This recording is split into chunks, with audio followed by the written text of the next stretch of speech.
une amitié inattendue. Margot et Chloé, des jumelles de 5 ans, avaient toujours rêvé d'avoir un chat. Depuis qu'elles savaient parler, elles demandaient sans relâche à leurs parents « Papa, maman, on peut avoir un chat? S'il te plaît, on en prendra soin, promis. » Mais leurs parents étaient sceptiques. « Un animal, ce n'est pas un jouet, » expliqua leur papa. « Il faut s'en occuper, le nourrir, nettoyer sa litière. Et quand nous partons en vacances, il faudra le confier à quelqu'un. Ça coûte cher, les filles. » Malgré leurs arguments, Margot et Chloé ne perdaient pas espoir. Elles s'imaginaient déjà câliner une petite boule de poil, jouer avec elle et lui donner un nom adorable. C'était un matin d'hiver particulièrement rude. La température était glaciale et un vent mordant soufflait sur la ville. La famille devait faire des courses car le frigo était presque vide. Habillés chaudement avec des bonnets, des écharpes et des gants, ils se dépêchèrent de rejoindre la voiture. Margot et Chloé grelottaient en montant à l'arrière. « Vite, papa, mets le chauffage !» cria Margot en claquant des dents. Mais alors qu'ils s'installaient, un son étrange interrompit leur routine. « Qu'est-ce que c'est ?» demanda Margot en tendant l'oreille. Un petit miaulement faible retentit à nouveau.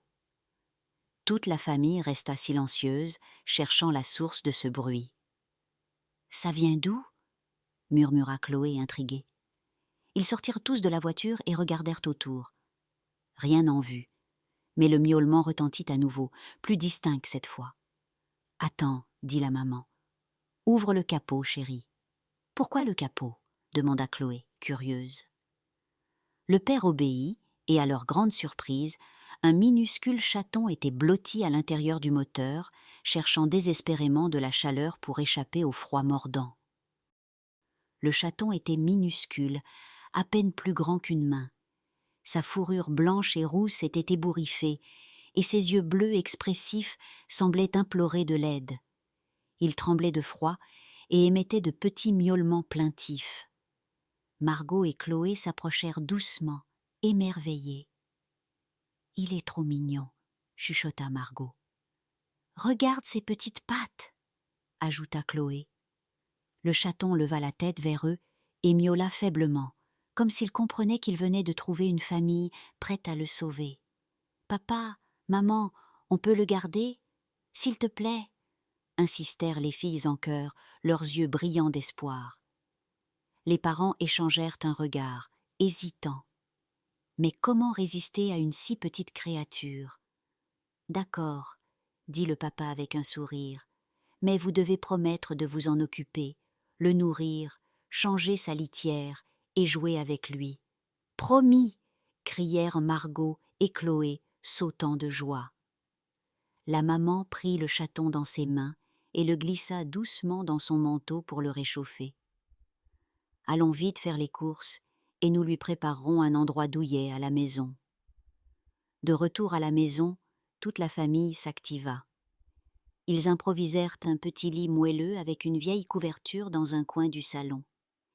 Ils installèrent un espace pour sa nourriture et sa litière.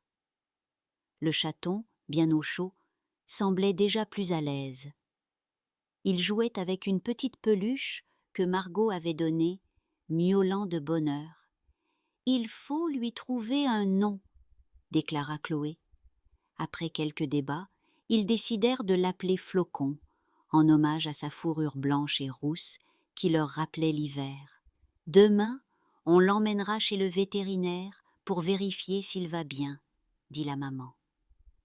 Les mois passèrent, et Flocon devint rapidement un membre à part entière de la famille. Margot et Chloé respectaient leurs promesses. Elles nettoyaient sa litière, remplissaient son bol d'eau et jouaient avec lui chaque jour.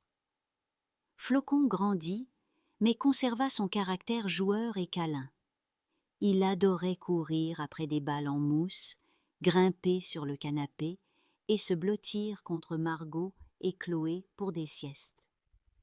Un jour, en voyant Flocon se rouler sur le tapis, le papa murmura « Finalement, je crois que cet hiver glacial nous a offert un merveilleux cadeau. La famille a pris une leçon importante grâce à Flocon. Un animal n'est pas un jouet, mais une responsabilité qui apporte une immense joie. Parfois, ce que l'on refuse au départ peut devenir un trésor inattendu lorsqu'on accepte de lui donner une chance. Il faut toujours se montrer attentif et bienveillant envers les êtres qui croisent notre chemin, car ils peuvent enrichir nos vies de manière inestimable. Bonne nuit, mes petits rêveurs.